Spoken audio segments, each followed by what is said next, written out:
Ok, então vamos mergulhar um pouco hoje, né? A fonte é o livro Adolescência, Causa da Infelicidade, psicografado pelo Francisco do Espírito Santo Neto, atribuído ao espírito Ivan de Albuquerque. É uma proposta, assim, bem interessante, analisar a adolescência, essa fase, né? Tão complexa, mas com um olhar espírita. O livro vai fundo em vários temas, desde identidade, desafios modernos. Sim, até a adoção, relações afetivas, a relação com a religião, escolha da profissão, é bem amplo. Exato, e a nossa ideia aqui é, bom, explorar os pontos principais, sabe? As ideias que mais chamam a atenção no livro. Queremos dar um panorama para quem talvez queira entender melhor essa fase ou só tem curiosidade mesmo sobre essa visão específica. Isso, não é um resumo para substituir a leitura, né? Longe disso. De forma alguma. É mais um convite mesmo, para pensar junto com o que a obra traz.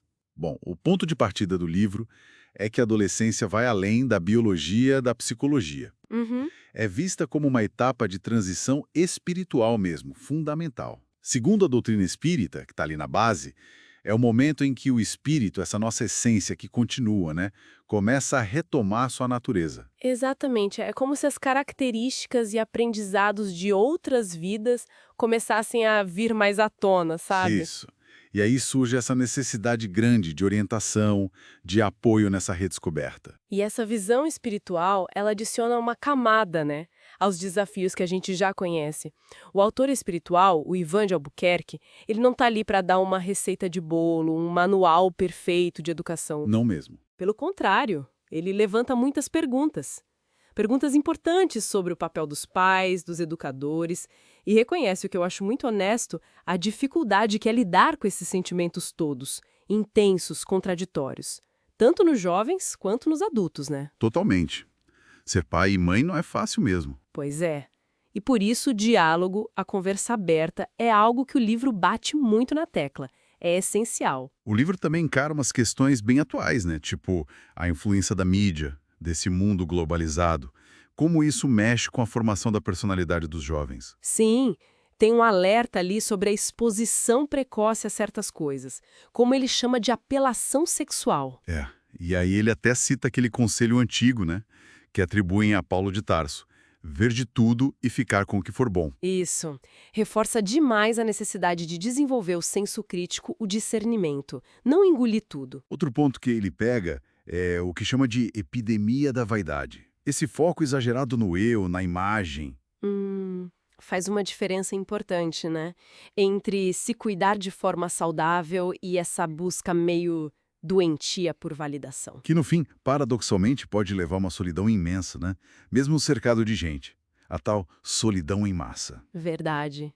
E ele observa também a relação dos jovens com a religião, a tendência de rejeitar o dogma, a instituição. Mas não necessariamente a fé, a busca por algo maior. Exato. E aí entra a visão espírita da mediunidade, como essa sensibilidade natural para perceber o mundo espiritual, mas sempre com aquele alerta. Cuidado com o fanatismo. Sempre. Agora, olha, o que eu acho particularmente fascinante é como a ideia da reencarnação está presente em tantas análises ali. Sim, isso perpassa tudo, né? É aquela ideia mais popular de karma só como punição, dívida, Como ele reinterpreta isso? como um reencontro planejado mesmo, uma oportunidade para reescrever laços, para curar junto, transformar a dívida em aprendizado mútuo. É bonito de ver. Nossa, muito. E nas relações homoafetivas, como ele aborda? Busca desmistificar preconceitos, sabe? Sugere que a orientação afetiva pode ter raízes em experiências do espírito em outras vidas. E reforça o óbvio, né? Que deveria ser óbvio. Respeito e dignidade acima de tudo. Com certeza. E argumenta que muitos problemas psicológicos vêm mais da discriminação social do que da orientação em si. E na escolha da profissão, o conselho é tentar alinhar o que a pessoa tem de aptidão com a vocação do espírito, com um alerta para os pais não projetarem seus sonhos ali, por orgulho ou outras questões. Faz tudo sentido. E tem uma parte que eu achei muito interessante, que fala da identificação. Ah, sim. Como o jovem busca modelos, Exato. pais, ídolos, figuras públicas, para construir a própria identidade. É um processo natural, mas Mas o resultado depende muito de quem são esses modelos, né? totalmente. E cita até uma ideia ligada a Piaget, que o papel de quem educa não é só dar informação, mas criar situações para a pessoa descobrir por si mesma. Sim, e tudo isso, todos esses temas, acabam desaguando na formação ética e moral. A obra defende que esse senso ético não é só aprendido de fora. Está meio que entranhado no espírito, é uma bússola interna. A consciência como guia. Exatamente. Seria nosso guia mais seguro. E aí discute a diferença entre aquela ética do cada um por si, do interesse próprio a qualquer custo. E a ética do bem comum, do respeito, da coletividade. Algo bem alinhado com a ideia de caridade, né? Perfeitamente. Uma perspectiva que faz a gente pensar, né? Essa ideia de uma moral que já existe dentro da gente e precisa ser, digamos, despertada. Especialmente no mundo que muitas vezes parece valorizar o contrário. Pois é.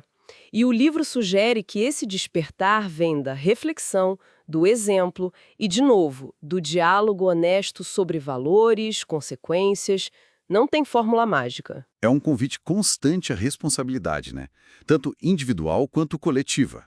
Exatamente. Então, resumindo um pouco, né? A adolescência causa da infelicidade é uma exploração bem rica, bem multifacetada da juventude.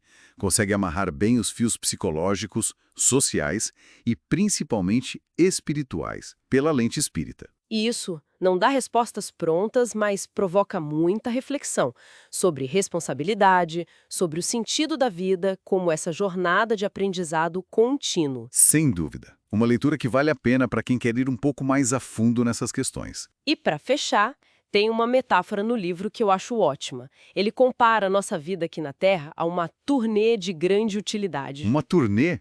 Gostei disso. Com paradas importantes como a infância, a juventude, e aí fica a provocação, que olhar essa ideia da vida como aprendizado constante, que continua por várias existências, nos dá para encarar os desafios, não só na adolescência, mas em todas as fases. Uma ótima reflexão para levar. Fica aí o convite que o próprio livro faz, né? Para essa exploração mais pessoal.